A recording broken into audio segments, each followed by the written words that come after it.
There's a split-second moment where a deer makes a decision that determines whether it ever comes back. Most people accidentally trigger the wrong response without even knowing they did it.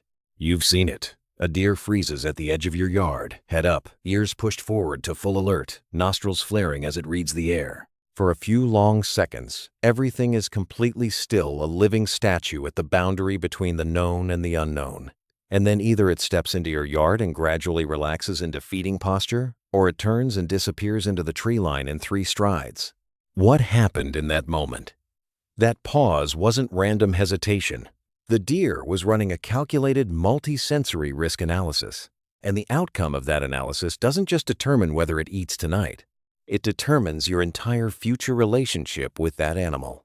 Deer have a highly evolved, multi-layered threat detection system that has been refined by millions of years of predator pressure. When approaching an unfamiliar or semi-familiar space, they run through a 4-point checklist, almost simultaneously a biological security protocol operating faster than conscious thought. Point 1. Wind direction. This is always the first check. Deer approach from downwind whenever possible, meaning they position themselves so the wind carries scent from the target area toward them, not away. If your yard is consistently approached from a particular direction, that's not random. It's the direction the wind most often favors the deer. If they can't get a clean downwind approach to your yard, they may circle the entire property before committing to entry, or leave entirely if no safe approach angle is available. Point 2. Sound scan.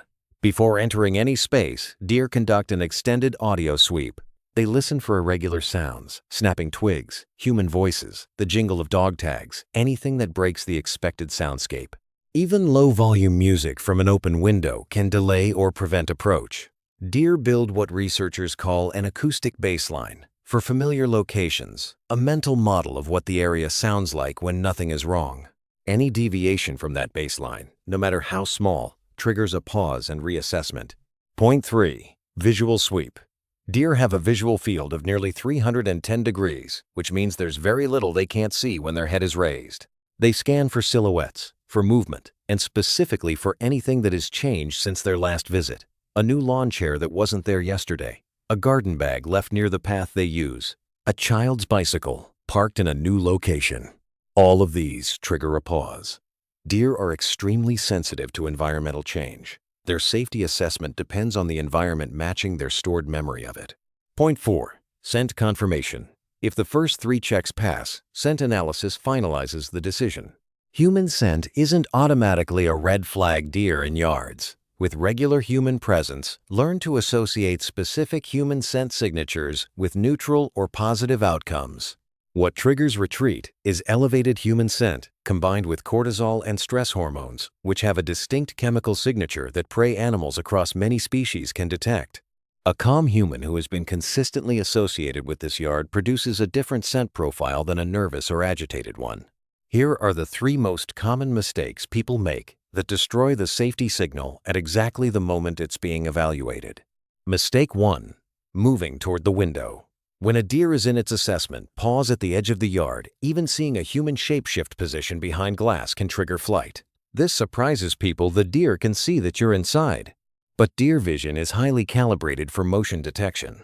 A shape that moves against a background registers as potential threat regardless of what's between you. If you want to observe, move to your viewing position before the deer appears, and stay completely still once it begins its approach. Move only when the deer's head is down in active feeding. That's the window of maximum safety for your movement.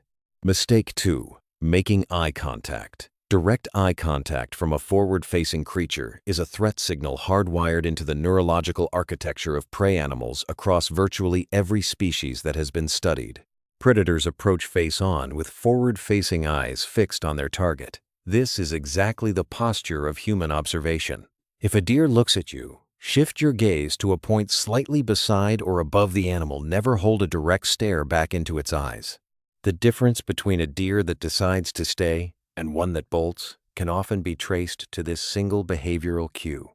Mistake 3. Reacting with visible excitement. The moment you say, "Oh look, a deer," in an elevated voice and turn to call someone else over, you've broken the safety threshold. The deer heard the vocal change.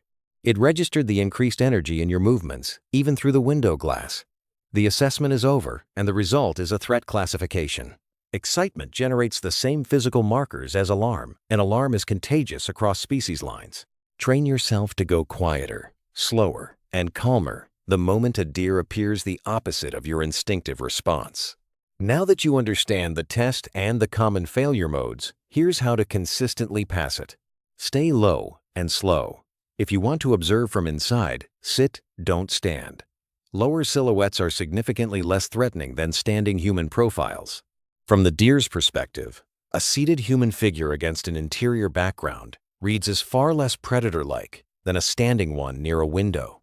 Over time, if the deer regularly sees you seated in a particular location, that silhouette becomes a familiar environmental feature rather than a threat.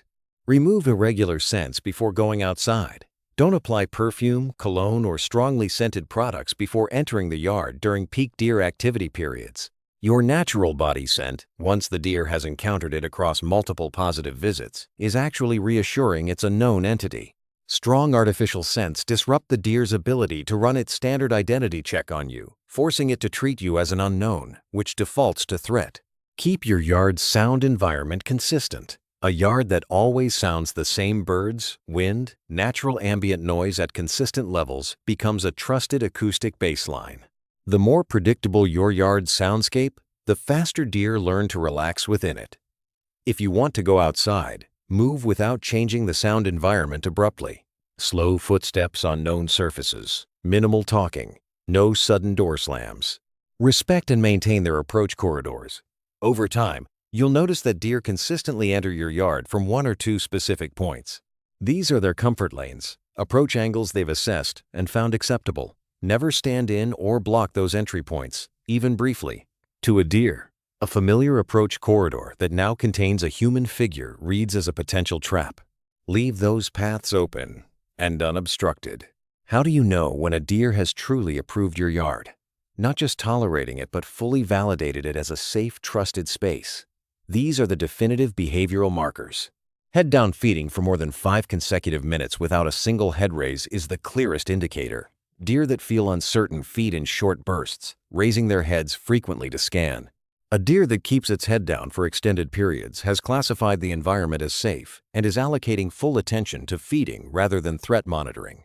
Tail-down posture maintained throughout the entire visit. The white-tailed deer's tail is a biological alarm system. A raised or half-raised tail is a live broadcast of internal stress levels.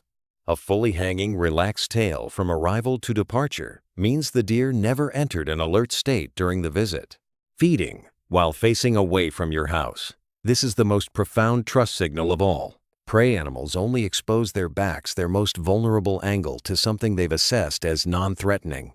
If a deer regularly feeds with its back toward where you're observing, it has categorized you as part of the safe background environment, not as a potential predator. Bringing fawns.